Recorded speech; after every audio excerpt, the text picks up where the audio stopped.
Pagi itu cerah di kaki Gunung Rinjani.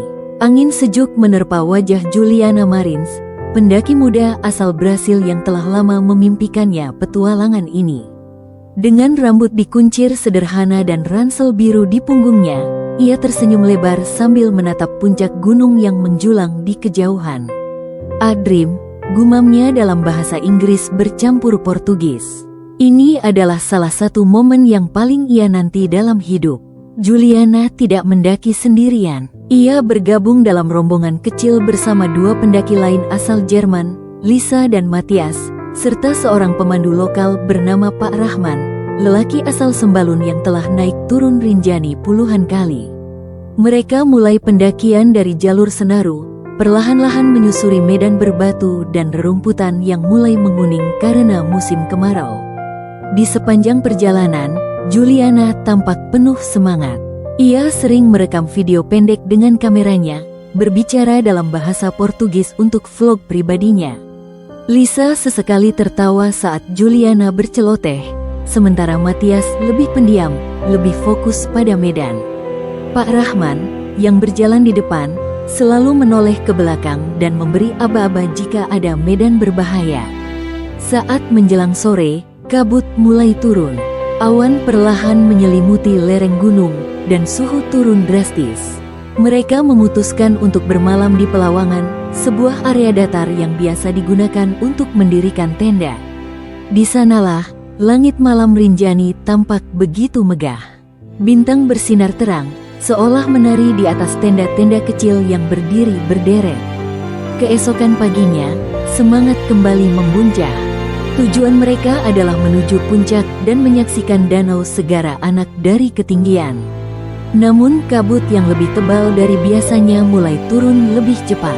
Angin menguat. Beberapa pendaki dari rombongan lain memutuskan untuk menunggu. Tapi Juliana, yang terkenal berani dan keras kepala, tetap ingin naik. "I come this far. I won't stop now," katanya tegas.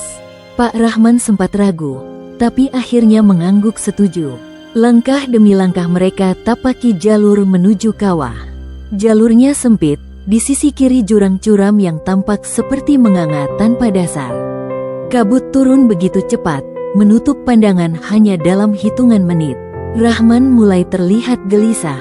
"Kita harus hati-hati, jangan terlalu dekat bibir tebing," ucapnya tegas sambil melirik Juliana, yang saat itu berjalan agak lebih cepat dari rombongan. Tak ada yang tahu pasti bagaimana kejadiannya bermula.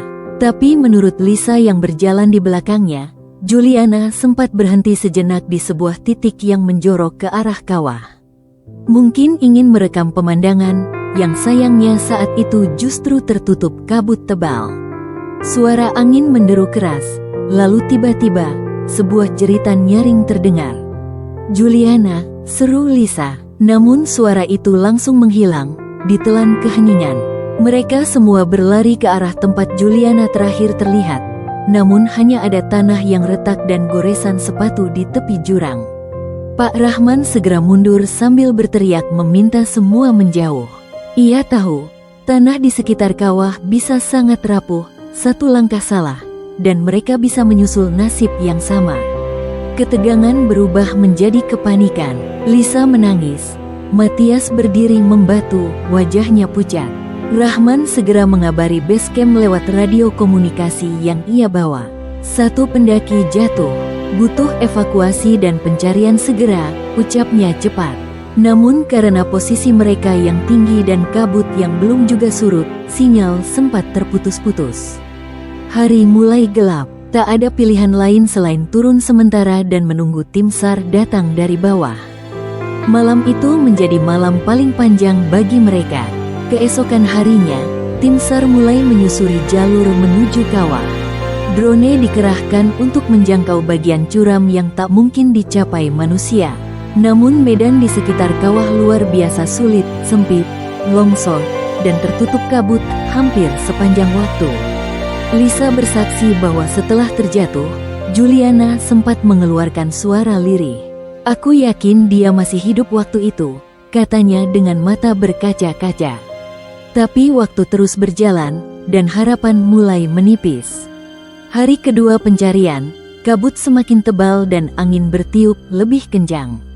Tim SAR mencoba menuruni tebing curam menggunakan tali, namun kontur kawah yang licin dan tanah yang mudah longsor membuat mereka harus sangat berhati-hati.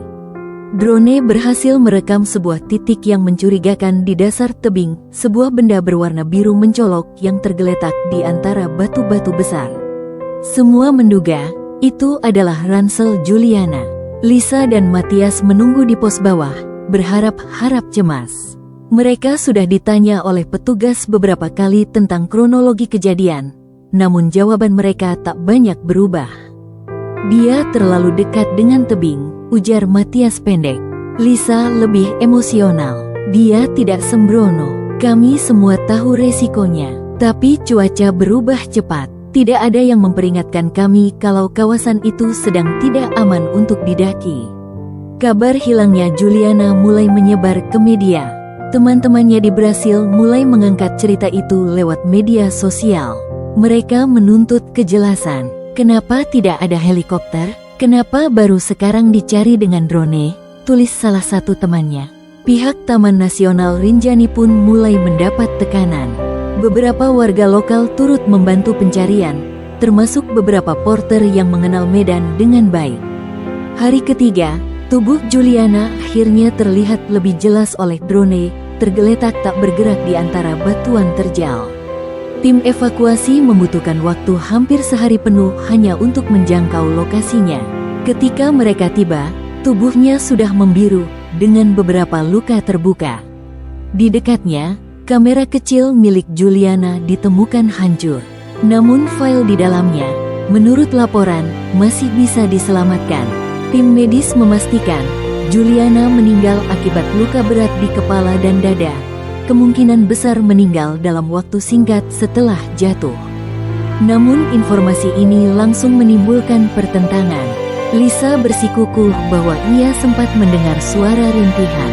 Dia masih hidup, dia butuh pertolongan, tapi bantuan datang terlambat, katanya lirih. Sementara itu, keluarga Juliana di Brasil semakin geram, menuntut penjelasan penuh dari otoritas Indonesia. Butuh waktu 2 hari penuh untuk mengevakuasi tubuh Juliana dari dasar kawah ke pos bawah. Medan yang sulit dan cuaca yang tak bersahabat membuat tim penyelamat harus berhenti beberapa kali. Tubuhnya dibungkus dengan hati-hati, dibawa melewati jalur sempit yang sama, jalur yang dulu ia lalui dengan penuh semangat. Rahman ikut dalam proses itu. Wajahnya tak banyak bicara, tapi matanya sembab. Saya bertanggung jawab, saya yang mengizinkan dia lanjut naik, ucapnya lirih. Ketika jenazah Juliana tiba di base camp, suasana berubah menjadi sunyi. Tidak ada lagi teriakan, tidak ada lagi langkah tergesa. Hanya tatapan kosong dari para pendaki lain yang berkumpul, sebagian menunduk, sebagian lain memeluk rekan mereka. Lisa berdiri di dekat mobil ambulans, memegang jaket Juliana yang basah dan kotor. Ia menangis tanpa suara. Matias, seperti sebelumnya, hanya berdiri diam, menatap ke bawah. Berita itu meledak. Media lokal dan internasional mulai menurunkan headline besar. Pendaki Brasil tewas di Rinjani, evakuasi terlambat, bertahan sendiri di kawah. Video drone yang menunjukkan tubuh Juliana tersebar di media sosial. Komentar netizen membludak. Sebagian menyalahkan otoritas Taman Nasional karena dianggap lamban, sebagian menyalahkan pendaki sendiri karena dianggap terlalu nekat. Tapi satu hal pasti, kisah ini telah mengguncang banyak hati. Keluarga Juliana, yang sebelumnya hanya bisa menunggu kabar dari jarak ribuan kilometer, tiba di Indonesia 3 hari setelah tubuh anak mereka ditemukan. Sang ibu terlihat limbung saat menjejakkan kaki di bandara. Anak saya bukan orang bodoh. Dia bukan orang yang sembrono, ujarnya tegas kepada media. Mereka menolak hasil awal autopsi dan meminta pemeriksaan ulang di Brasil. Menurut mereka, terlalu banyak kejanggalan dalam kronologi resmi. Pihak otoritas Taman Nasional mulai mendapat tekanan keras. Beberapa relawan yang ikut membantu pencarian mengungkap bahwa saat mereka menemukan jejak Juliana lebih dulu, laporan mereka tidak langsung ditindaklanjuti. Salah satu porter berkata, Kami lihat dari drone, ada bayangan. Tapi info itu tidak langsung diteruskan ke tim evakuasi. Situasi menjadi rumit, bukan hanya duka yang tersisa, tapi juga kemarahan, kekecewaan, dan pertanyaan yang belum terjawab. Konferensi pers digelar oleh Balai Taman Nasional Gunung Rinjani 2 hari setelah jenazah Juliana diturunkan. Dalam pernyataannya, mereka menyebut telah menjalankan prosedur sesuai protokol, pelaporan cepat, pengiriman tim SAR, penggunaan drone, dan evakuasi darurat. Namun di luar ruangan, wartawan dan netizen tidak puas.